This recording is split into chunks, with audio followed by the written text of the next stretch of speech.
Coming up on the Dave Dabbah Big Show, National Football League free agency frenzy is underway as Brandon Marshall signs with the G-Men and stays in New York so he can do more television on Showtime.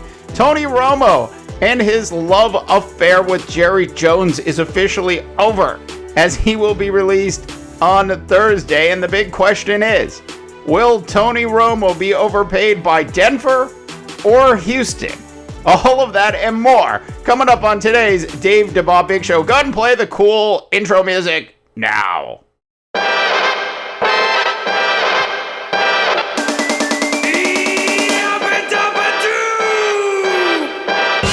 Welcome to the Dave Dabbah Big Show, presented by Seat77.com. As always, Dave Dabbah is coming to you live from the Super Plus Seat 77 broadcast studio in the heart of Silicon Valley. Now, Dave Dabbah. North America, thanks for tuning in to the Dave Dabbah Big Show. Today, we begin with the football love affair between Jerry Jones and Tony Romo, which is officially over. As on Thursday, Tony has been informed. I'm sure Jerry gave him a call.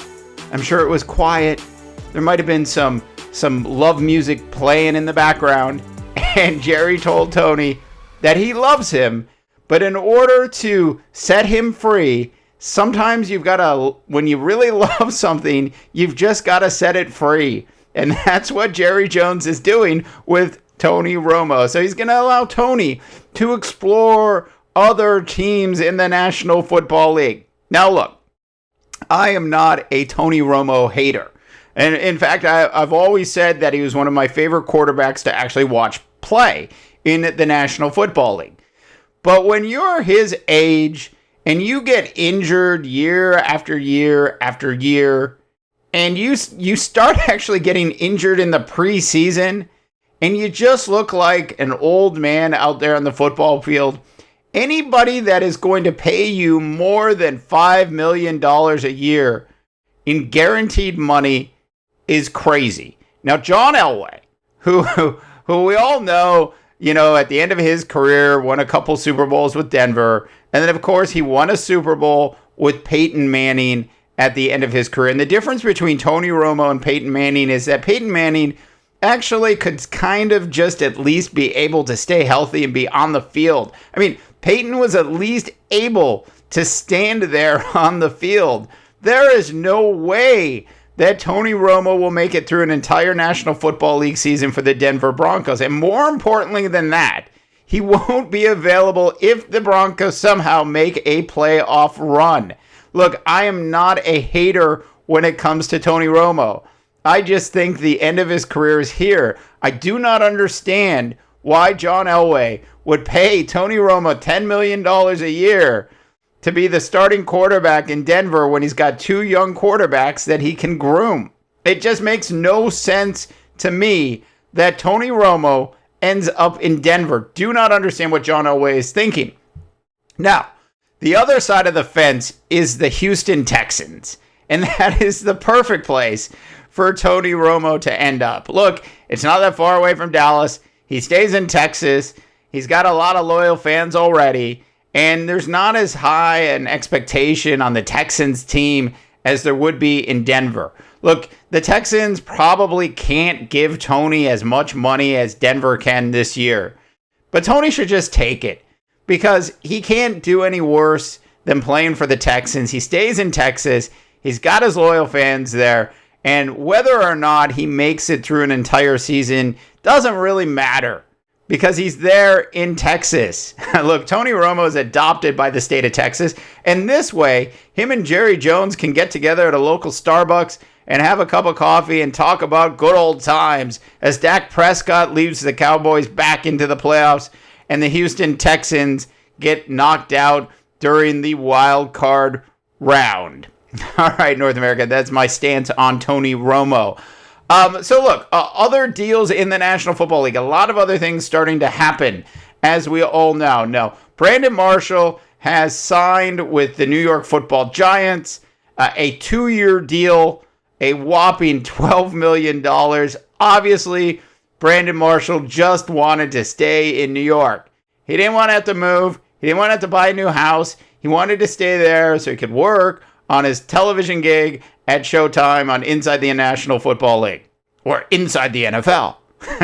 That's exactly what Brandon Marshall did. So Brandon Marshall made a lifestyle decision to stay in New York. The Giants certainly happy to give him $6 million a year, $12 million over 2 years. Basically a discount for the caliber of wide receiver that Brandon Marshall normally is. Now look, the Giants, it's not what the Giants needed. I mean, like the last thing the Giants needed at this point was another wide receiver. Now Victor Cruz, as we all know, is waltzing his way out of New York. So he won't be with the Giants next year, which is unfortunate. Such a great career. Just injuries have definitely done in Victor Cruz, as we all know. So Brandon Marshall, though, going to New York, not exactly what the Giants needed, was it? I mean, if you're a Giants fan, you're like, what about the offensive line? What about a running back? Look, hopefully those things, if you're a Giants fan, will get addressed in free agency and during the draft. But the advantage to this is that you've got another weapon that Eli Manning can use. And so when you have a weak offensive line, certainly lots of good wide receivers is a good thing. And the one thing about Eli Manning, though, is he's not super fast in his decision-making process, especially when you end up in the third and fourth quarter of a tight football game. That being said, look for the Giants to find a way to bring in an offensive lineman and hopefully a running back if they're going to improve their team. Clearly, though, one of the best teams in the NFC, at least at this point. Elsewhere around the free agency market, my two favorite stories, my two additional favorite stories of the day, Tyrod Taylor is staying in Buffalo. I mean, this guy's unbelievable. He's not a bad quarterback. He really isn't. Tyrod Taylor, a pretty decent quarterback, restructures his deal so that he would take a $7 million signing bonus. That just sucks for him.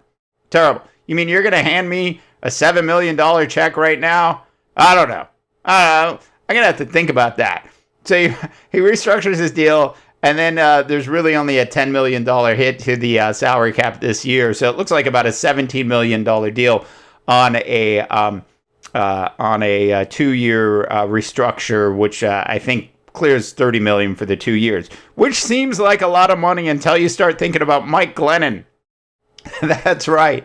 The fourth-year quarterback that's been hanging out in Tampa, who has a passer rating of 84. 84. I just take this for a second. A 84% passer rating does Mike Glennon have. Please, Chicago, I am pleading with you as a Minnesota Viking fan. Give him 10. Give him $15 million a year. Just do it already. I can't wait for Mike Glennon to be the future of the Chicago Bears. Okay, North America. Thanks so much for all of your support on the Big Dave Dabbah Big Show. We come to you usually 3 or 4 times a week. Available on Facebook, Twitter, the SoundCloud, Spreaker.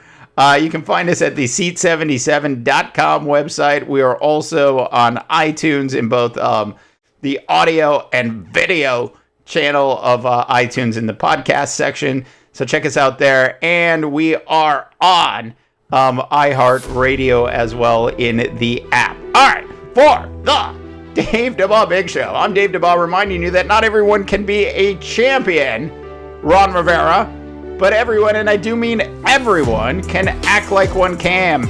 And good luck, North America. Okay, now to get political, because in this era of Donald Trump being your president, you're going to need it.